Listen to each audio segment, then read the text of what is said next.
بسم اللہ الرحمن الرحیم۔ رسول اللہ صلی اللہ علیہ وآلہ وسلم نے مجھے رمضان کی زکوٰۃ کی حفاظت پر مقرر فرمایا۔ رات میں ایک شخص اچانک میرے پاس آیا اور گلہ میں سے لپ بھر بھر کر اٹھانے لگا۔ میں نے اسے پکڑ لیا اور کہا کہ قسم اللہ کی، میں تجھے رسول اللہ صلی اللہ علیہ وآلہ وسلم کی خدمت میں لے چلوں گا۔ اس پر اس نے کہا، اللہ کی قسم، میں بہت محتاج ہوں، میرے بال بچے ہیں، میں سخت ضرورت مند ہوں۔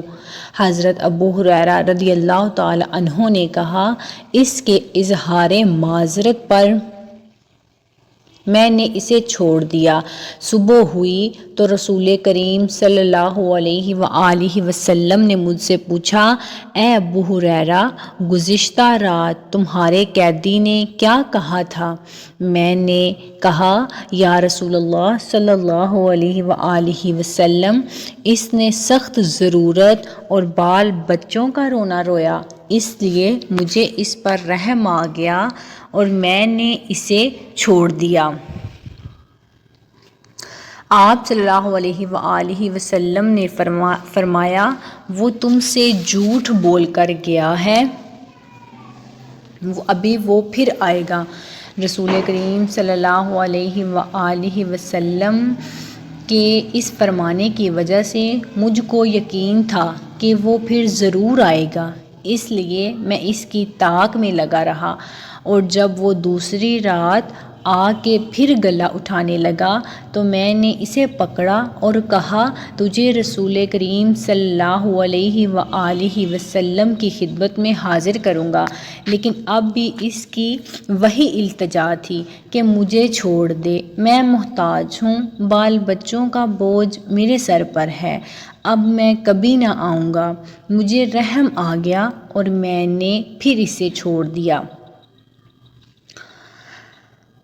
صبح ہوئی تو رسول کریم صلی اللہ علیہ وآلہ وسلم نے فرمایا، اے ابو ہریرہ، تمہارے قیدی نے کیا کہا؟ میں نے کہا، یا رسول اللہ صلی اللہ علیہ وآلہ وسلم، اس نے پھر اسی سخت ضرورت اور بال بچوں کا رونا رویا، جس پر مجھے رحم آ گیا، اس لیے میں نے اسے چھوڑ دیا۔ آپ صلی اللہ علیہ وآلہ وسلم نے فرمایا کہ وہ تم سے جھوٹ بول کر گیا ہے، وہ پھر آئے گا۔ تیسری مرتبہ پھر میں اس کے انتظار میں تھا کہ اس نے تیسری رات آ کر گلہ اٹھانا شروع کر دیا، تو میں نے اسے پکڑ لیا اور کہا، تجھے رسول اللہ صلی اللہ علیہ وآلہ وسلم کی خدمت میں پہنچانا اب ضروری ہو گیا ہے، یہ تیسرا موقع ہے، ہر مرتبہ تم یقین دلاتے رہے کہ میں پھر نہیں آؤں گا، لیکن تم باز نہیں آئے۔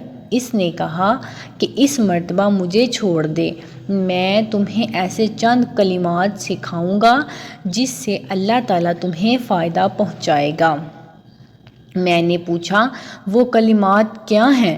اس نے کہا، جب تم اپنے بستر پر لیٹنے لگو تو آیت الکرسی، اللہ لا الہ الا هو الحی القیوم پوری پڑھ لیا کرو، ایک نگران فرشتہ اللہ تعالیٰ کی طرف سے برابر تمہاری حفاظت کرتا رہے گا اور صبح تک شیطان تمہارے پاس کبھی نہیں آ سکے گا۔ اس مرتبہ بھی پھر میں نے اسے چھوڑ دیا۔ صبح ہوئی تو رسول کریم صلی اللہ علیہ وآلہ وسلم نے دریافت فرمایا، گزشتہ رات تمہارے قیدی نے تم سے کیا معاملہ کیا؟ میں نے عرض کیا، یا رسول اللہ صلی اللہ علیہ وآلہ وسلم، اس نے مجھے چند کلمات سکھائے اور یقین دلایا کہ اللہ تعالیٰ مجھے اس سے فائدہ پہنچائے گا، اس لیے میں نے اسے چھوڑ دیا۔ آپ نے دریافت کیا کہ وہ کلمات کیا ہیں؟ میں نے عرض کیا، اس نے بتایا تھا کہ جب رات کو بستر پر لیٹو تو آیت الکرسی پڑھ لو، شروع اللہ لا الہ الا هو الحی القیوم سے آخر تک۔ اس نے مجھ سے یہ بھی کہا کہ اللہ تعالیٰ کی طرف سے تم پر، اس کے پڑھنے والے پر ایک نگران فرشتہ مقرر کرے گا اور صبح تک شیطان تمہارے قریب نہیں آ سکے گا۔ صحابہ خیر کو سب سے آگے بڑھ کر لینے والے تھے۔ نبی کریم صلی اللہ علیہ وآلہ وسلم نے ان کی بات سن کر فرمایا، اگرچہ وہ جھوٹا تھا لیکن تم سے یہ بات سچ کہہ گیا ہے۔ اے ابو ہریرہ، تم کو بھی یہ معلوم ہے کہ 3 راتوں سے تمہارا معاملہ کس سے تھا؟ انہوں نے کہا کہ نہیں۔ حضرت صلی اللہ علیہ وآلہ وسلم نے فرمایا کہ وہ شیطان تھا۔